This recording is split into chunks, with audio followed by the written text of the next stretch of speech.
एक जंगल में एक चार्ल्स नाम का शेर रहा करता था। चार्ल्स शेर काफी बूढ़ा हो चुका था। उसका सिर्फ एक ही बेटा था, जिसका नाम एडवर्ड था। एडवर्ड शेर बहुत ही आलसी, निकम्मा और मूर्ख शेर था। एक दिन चार्ल्स शेर अपने बेटे से बोला, अब मैं बूढ़ा हो चुका हूँ और अपने अंतिम दिन गिन रहा हूँ। मुझे तुम्हारी कभी-कभी बड़ी चिंता होती है। इसमें चिंता करने वाली क्या बात है पिताजी? आपके मरने के बाद मैं ही जंगल का राजा बनूंगा। हाँ हाँ, जानता हूँ। मुझे इसी बात की तो चिंता रहती है। और तुम्हें तो अभी तक शिकार करना भी नहीं आता। मैं एक शेर हूँ पिताजी। मुझे भला शिकार करने की क्या आवश्यकता? जंगल के इतने प्राणी शिकार करते हैं।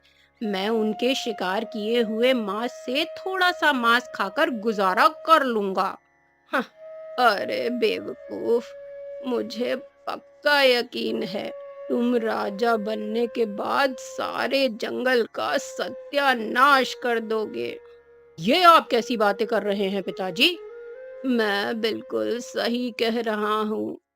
सच तो ये है कि तुम शेर के नाम पर एक कलंक हो। मैंने अपने जीवन में तुमसे बड़ा आलसी और निकम्मा शेर नहीं देखा। मेरी आंखों के सामने से दूर हो जाओ, वरना कहीं क्रोध में मैं कुछ कर न बैठूं। कुछ दिन बाद चार्ल्स शेर मर गया और एडवर्ड शेर जंगल का राजा बन गया। राजा बनने के बाद एडवर्ड शेर ने सभी जानवरों की एक सभा बुलाई। तुम सब मेरी बात ध्यान से सुनो। तुम सब जानते ही हो कि मुझे नींद बहुत आती है। मैं तुम्हारा राजा हूँ। आज से तुम जिस किसी भी जानवर का शिकार करोगे, उसका आधा हिस्सा मेरी गुफा तक पहुंच जाना चाहिए। इतना कहकर शेर गुफा के अंदर चला गया। सारे जंगली जानवर क्रोधित होते हुए वहां से वापस आ गए और उस दिन से ऐसा ही होने लगा। कुछ दिन बाद दो तेंदुए आपस में झगड़ते हुए मांस के टुकड़े को लेकर एडवर्ड शेर के पास पहुंचे। महाराज, मैंने बड़ी मेहनत से एक बारहसिंगा का शिकार किया था, मगर इसने मेरा शिकार मुझसे चुरा लिया। नहीं नहीं महाराज, ये झूठ बोल रहा है। मैंने कोई शिकार नहीं चुराया, बल्कि ये मांस का टुकड़ा मेरा है। ये शिकार मैंने किया था। महाराज, आप ही कोई फैसला कीजिए। तुम दोनों ने मुझे नींद से जगा दिया है। तुम दोनों इस मांस के टुकड़े को रख कर यहाँ से जा सकते हो। अब ये मांस मेरा है और यही मेरा न्याय है। बोलो, कैसा लगा तुम्हें मेरा न्याय? एडवर्ड शेर की बात सुनकर दोनों तेंदुए क्रोधित होते हुए और मुंह लटकाकर गुफा से बाहर चले गए। इससे तो अच्छा होता कि हम दोनों आधा आधा मांस बांटकर ही खा लेते। हाँ, तुम सही कह रहे हो। ये राजा कामचोर ज्यादा लगता है। मैं तो समझता था कि ये केवल आलसी ही है, लेकिन अब पता चला कि ये आलसी के साथ साथ मूर्ख भी है। ऐसे ही समय बीतता चला गया। एक दिन क्लेरो लोमड़ी गुस्से में अपने पति से बोली, आखिर ऐसा कब तक चलता रहेगा? अरे, तुम कहना क्या चाहती हो? यही कि शिकार हम करें और हमारे शिकार का आधा हिस्सा शेर खा जाए। मैं तुमसे बोल देती हूँ, अब मैं अपना हिस्सा राजा को बिल्कुल नहीं दूंगी। अरे अरे, ऐसा मत बोलो। वो जंगल का राजा है। अगर कहीं उसे पता लग गया तो हम दोनों को जान से मार देगा। हाँ, क्या खाक मार देगा? अपनी गुफा से बाहर निकलने में तो उसकी टांगे थक जाती हैं। वो तो शेर के नाम पर एक धब्बा है। तुम्हें अगर अपना हिस्सा देना है तो देते रहो, मैं नहीं देने वाली। क्लेरो लोमड़ी और उसके पति की बात को जैक हाथी बहुत ही गौर से सुन रहा था। जैक हाथी पहले चार्ल्स शेर का सलाहकार था। जैक हाथी गुफा में एडवर्ड शेर से जाकर बोला, ये सब कुछ सही नहीं है। महाराज, अगर ऐसे ही चलता रहा तो प्रजा में आपका डर खत्म हो जाएगा। देखो, तुम मेरे पिता के सलाहकार थे, मेरे नहीं। मुझे सलाह देने की कोशिश मत करो। जाओ यहाँ से, मुझे नींद आ रही है। महाराज, मत भूलिए कि आप शेर हैं। शेर अपना शिकार खुद करके खाता है, ना कि किसी का झूठा शिकार खाना पसंद करता है। तुम यहाँ से जाते हो कि नहीं? महाराज, मेरी बात को समझिए। अगर आपका ऐसा ही हाल रहा तो वो दिन दूर नहीं जब आपसे इस जंगल का चूहा भी अकड़ खाकर बात करेगा। शेरों की प्रजाति बदनाम हो जाएगी। तो तुम क्या चाहते हो? मैं चाहता हूँ कि आप शेर बने और अपने आलसी रवैये को बदलें, नहीं तो दूसरे जंगल का शेर इस जंगल पर कब्जा कर लेगा। हाँ हाँ, तो अच्छी बात है।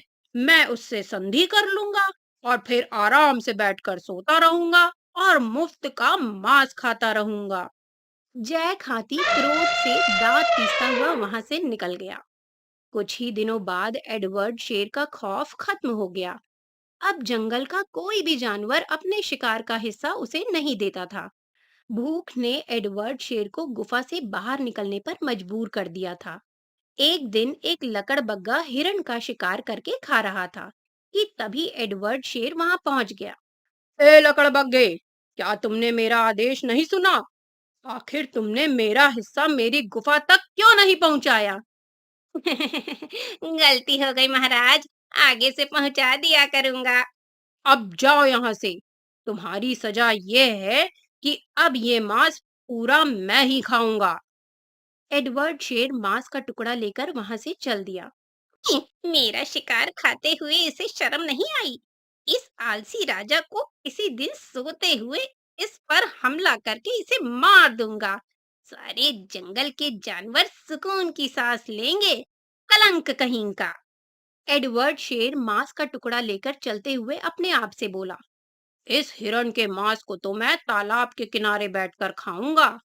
आखिर मुझे खाने के बाद पानी भी तो पीना है, वरना आलस में मुझे कई दिन तक प्यासा रहना पड़ता है। एडवर्ड शेर तालाब के किनारे बैठकर हिरण के मांस को खाने ही वाला था कि तभी हिरण का मांस तालाब के अंदर गिर गया।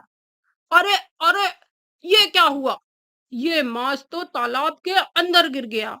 बड़ी मुश्किल से तो मुझे मांस मिला था। मैं तो भूखा मर जाऊंगा।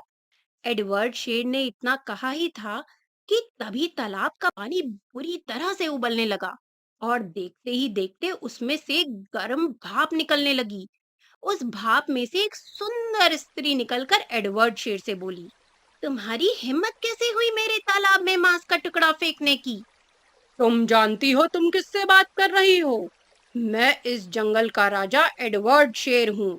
मुझे क्षमा कर दो जंगल के राजा, मैं आपको देख नहीं पाई। मुझे लगा कोई साधारण जीव होगा। लेकिन तुम कौन हो? मैं इस मायावी तालाब की मालकिन हूँ और ये तालाब भी आपके ही जंगल में आता है, तो इस नाते आप मेरे भी राजा हुए। तो फिर अपने राजा के आदेश का पालन करो। मेरे मांस के टुकड़े को मुझे वापस करो। मुझे बहुत तेज भूख लगी है। वो तो अब मुमकिन नहीं है जंगल के राजा। मांस के टुकड़े के बदले आप जो कुछ भी मांगना चाहते हो वो मैं आपको देने को तैयार हूँ। सुंदर स्त्री की बात सुनकर एडवर्ड क्रोधित होकर बोला, बेवकूफ, तुझे पता है कितनी मुश्किलों से मैंने उस मांस को लकड़बग्घे से छीना था। शाम होने को है, भूख से मेरा दम निकला जा रहा है। एडवर्ड शेर की बात सुनकर वो सुंदर स्त्री हैरत भरी नजरों से एडवर्ड शेर को देखने लगी। क्या मैं तुमसे जो कुछ भी मांगूंगा तुम वाकई दे सकती हो? हाँ हाँ, क्यों नहीं। मैं इस मायावी तालाब की जादुई मालकिन हूँ। तो फिर सुनो, मेरी हमेशा से एक तमन्ना थी कि काश मेरा कोई बड़ा भाई होता जो इस जंगल को संभालता और मैं आराम से राजा बनकर सोता रहता और बगैर शिकार किए हुए मांस खाता रहता। पर जंगल में एक ही राजा होता है।